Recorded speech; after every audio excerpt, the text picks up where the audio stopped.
नमस्कार दोस्तों, स्वागत है आपका द लॉर्ड वॉइस पर। मैं हूं आपके साथ चेतन। दिल्ली हाई कोर्ट ने 8 साल पुराने एक ऐसे केस को बंद कर दिया है जो सिर्फ एक छात्र के लापता होने की कहानी नहीं, बल्कि एक मां की टूटती उम्मीदों की कहानी है। एक यूनिवर्सिटी के दर्द और पूरे देश की न्याय प्रणाली पर उठते सवालों की कहानी है। ये केस है जेएनयू के छात्र नजीब अहमद का, जो 2016 में अचानक गायब हो गया था और फिर कभी नहीं मिला।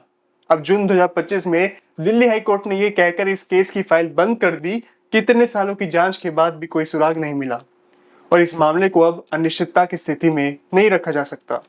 लेकिन क्या वाकई ये सिर्फ एक कानूनी निर्णय है, या फिर हमारी न्याय व्यवस्था की उस विफलता का खुला संकेत है जो एक छात्र के खो जाने के बाद भी कोई जवाब नहीं दे सकी। नजीब अहमद अलीगढ़ का रहने वाला था, एक होनहार छात्र था। जेएनयू में वह स्कूल ऑफ सोशल साइंस से एमफिल कर रहा था। नजीब न सिर्फ पढ़ाई में अव्वल था, बल्कि सामाजिक मुद्दों पर सक्रिय और संवेदनशील भी था। उसकी दिलचस्पी छात्र राजनीति में थी और वह अक्सर कैंपस में होने वाले बहस में हिस्सा लेता था। लेकिन 15 अक्टूबर 2016 को एक विवाद ने उसकी जिंदगी को बदल दिया, या शायद खत्म कर दिया। आरोप है कि एबीवीपी के कुछ छात्रों के साथ हॉस्टल में उसका झगड़ा हुआ था, जिसके बाद से उसकी मानसिक स्थिति बिगड़ी। लेकिन परिवार और कुछ छात्र संगठनों का कहना था कि इस झगड़े के बाद उसे धमकाया गया और शायद उसी के बाद वह अचानक लापता हो गया। 22 अक्टूबर 2016 को नजीब को आखिरी बार जेएनयू के माही मांडवी हॉस्टल में देखा गया। उसके बाद से ना उसका कोई फोन कॉल, ना मैसेज, ना सोशल मीडिया अपडेट, कुछ भी नहीं। उसके मोबाइल की आखिरी लोकेशन दिल्ली के जामिया नगर इलाके में ट्रेस की गई थी, लेकिन वहां भी कोई पुख्ता सुराग नहीं मिला। परिवार ने तत्काल दिल्ली पुलिस में रिपोर्ट दर्ज कराई कि उनका बेटा अचानक नजरों से ओझल हो गया है, लेकिन शुरुआती जांच इतनी सुस्त थी कि छात्र और समाज के लोग सड़कों पर उतर आए। वेयर इज नजीब एक नारा बन गया। जेएनयू, जामिया, अलीगढ़, इलाहाबाद से लेकर दिल्ली की सड़कों तक प्रदर्शन हुए। मीडिया ने भी इस मुद्दे को उठाया और धीरे धीरे ये मामला राष्ट्रीय बहस का विषय बन गया। जैसे जैसे दबाव बढ़ा, मामला दिल्ली पुलिस से हटाकर सीबीआई को सौंप दिया गया। सीबीआई से उम्मीद की जा रही थी कि वह सच्चाई का पता लगाएगी और परिवार को न्याय दिलाएगी।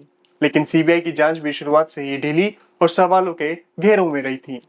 उन्होंने एबीवीपी के आरोपित छात्रों से पूछताछ की, कॉल डिटेल्स खंगाले, हॉस्टल के सीसीटीवी फुटेज जांचे, यहाँ तक कि डीएनए टेस्टिंग तक की गई।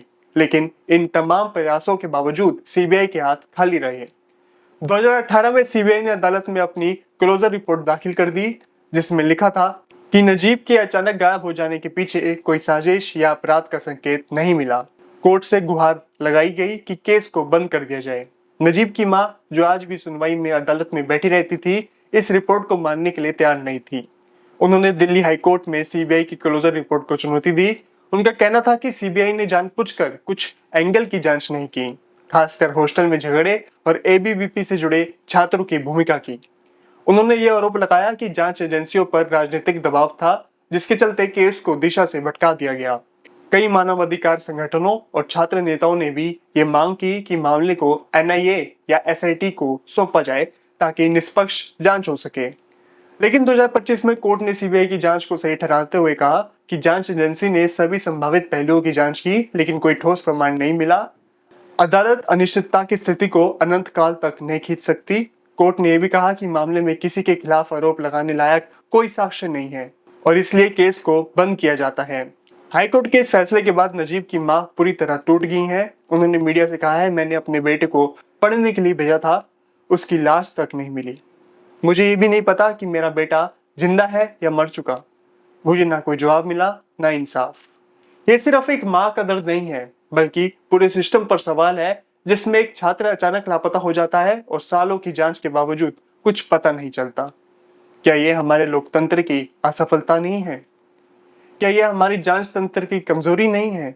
क्या एक माँ को बस इसलिए चुप करा दिया जाए क्योंकि फाइल बंद हो गई है?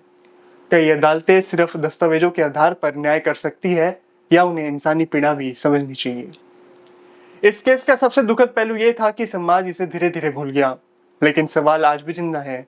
क्या नजीब का झगड़ा सच में उसके लापता होने की वजह था? क्या उसे अगवा किया गया? क्या कोई साजिश थी, या क्या उसने खुद अपनी जान ले ली?